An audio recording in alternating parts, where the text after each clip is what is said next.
Hey, happy Wednesday, Wellness Wednesday. Hey, everybody. Thanks for joining. I am going to be doing this without Chef Stacey today. She wasn't able to make it. She has to work, and that's the joys of being a boss, running your own business as an entrepreneur. Those things happen. So shout out to Stacey. Thank you again, sis, for everything. You are definitely part of this journey. So I'm going to keep it brief today and just give you an idea of what has happened over this last week. So welcome to Wellness Wednesdays. It's the power of plants. And it's just going to be me, Nicki B, today, here to talk about my diagnosis last Tuesday, my visit with the doctor, and how I'm moving forward with using plants and herbs to heal, slow down, reverse the damage of my kidneys. So last Tuesday, the kidney specialist here in Nevada, explained to me that I need to be considering options for dialysis because I am at 20% kidney function. And what that means is there are 5 stages of kidney disease. Stage 4 is your GFR is between, I think, 35 and 15. And anything below 15 would be considered stage 5. Well, the 20% kidney function means that I qualify for the transplant list. And so that was the first time that I had to have a conversation about what it might look like to get on dialysis and wait for a kidney transplant, wait for a new kidney. I learned a lot in the last week. I learned and understood better how to decide what kind of dialysis I'd like to do. Didn't know that there were 2 different kinds. But if you or anyone you know is dealing with kidney disease, I'm sure they've had these conversations with their doctor or caregiver, or you've had these conversations with them. So dialysis, you've got I can never remember how to say the word, but PD means that I would have a tube inserted into my stomach, and every night while I'm asleep, the tube would pump a fluid into my stomach cavity and use the lining of my stomach to filter my blood as my kidneys do. And since they're not functioning, it would replace that. And then there is dialysis, which means that that's when they have to go through your vein in your arm. They have to put a stent in your arm in order for you to receive that type of dialysis. That type of dialysis also means that you get your blood pumped out of you and pumped back into you 3 to 4 times a week at a facility. They also have machines that you can bring home, but that's that type of dialysis, which also shreds your kidneys. And so it reduces your kidney function to 0, does not allow your kidneys to survive. So they don't recommend this type of dialysis for people who have actual kidney function.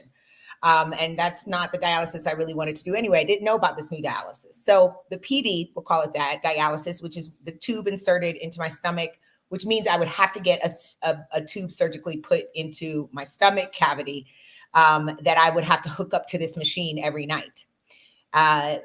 The doctor explained to me that patients travel, they have children with this type of dialysis, and it does not damage your kidneys, does not shred your own kidneys. And they recommend this type of dialysis for people who still have kidney function. So getting all of this information the last week has been a lot. And I know that I am able to receive this information, digest it. And HIV and the diagnosis 7 years ago has prepared me for this. I know and I'm confident that God does not give me more than I can handle. So this is just another mountain that I have to climb in my healing journey. And I'm doing it with the help of my friends and family and people who have been really there for me. So the other thing that I've been researching, because if I do start dialysis, if that's what I have to do, then dialysis until I get a kidney. And a live living donor kidney is the route that I would prefer to go. Getting put on the transplant list and then getting a kidney from the transplant list in 1 to 3 years, depending on what state you live in, is getting a deceased kidney. And the lifespan on a deceased kidney is about 10 to 20 years versus a living kidney. A living donor's kidney is about 20 to 30 years. So those are the decisions that I'm looking at having to make and figuring out how I want to move forward. What kind of dialysis I would want to do if I needed to, what my insurance pays for, what it doesn't pay for, understanding all of these factors as I prepare. I've family and friends. Thank you so much. I love you all. Have reached out. I've reached out to you, let you know what was happening, and people want to give me a kidney. So I'm going to have more information soon to see what that process looks like for the donor. If anyone is interested, that is amazing. I'm probably going to have this surgery in Georgia. I've considered that, which means packing up my place here in Vegas and storing it, because there is a extensive or a period after the surgery, major surgery, the transplant to for recovery. So no driving for like 6 to 8 weeks, no outside food, no big crowds for 3 to 6 months because I would be immune compromised. So all of these are factors that I'm taking into consideration. How do I feel on a daily? I feel good. I can tell symptoms, headache, the swelling in my ankles and feet, uh, neuropathy in my feet, the restlessness in my legs, of course, a lot of urination. And so I'm monitoring my blood pressure, making sure I'm eating the food that makes me feel good. And then we are going to continue to do that, continue to do the work of the herbs, and then we'll figure out which way we want to go. How my kidneys look in 5 weeks will determine which route we go into. I have my follow-up appointment with my kidney specialist then. And in the meantime, I'm going to continue what I've been doing with food, showing daily. And then I've added to my routine 5K a day keeps the dialysis away. It's my new mantra.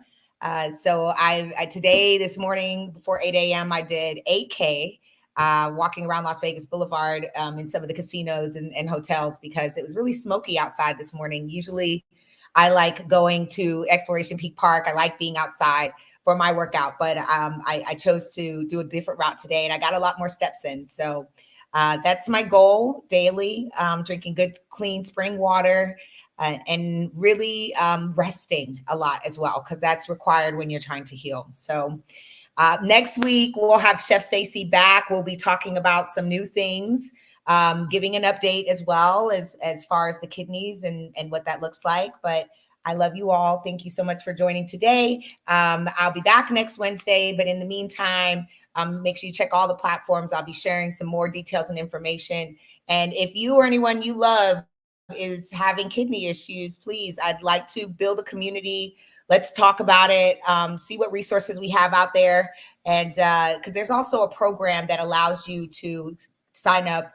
If I find a match within my family or friends, circle of friends that matches you as a kidney recipient, then you could do the same for me. And so we can be in a network where if you find a match that doesn't match you but matches me, it's an exchange, it's a network. And so there are more of us that get on this list, allow us to communicate and network and see if we can be matches for each other, or some friends and family can be matches for what we need. So I'll have more information and more details about all of that and how you can help or support, or how you can help and support your loved one. So stay tuned. Thanks again for joining. I'm going to enjoy, let me share with you before I leave today, shout out to GLP Produce. I'll be headed to the farm probably Saturday morning to get my produce out in Pahrump. But today I am reviewing this great pie. It is so amazing, so beautiful. It leaves such beautiful notes in your mouth. I'm going to be doing a lot more of teas with my medicine, with my flowers, with my herbs, a lot more teas daily that I'll be using my flower in there rather than smoking it or burning it, but also vaporizing it because I do have a dry vaporizer. So I'll be utilizing that as well. But today's terpenes are limonene coming in at 9.6. That's high.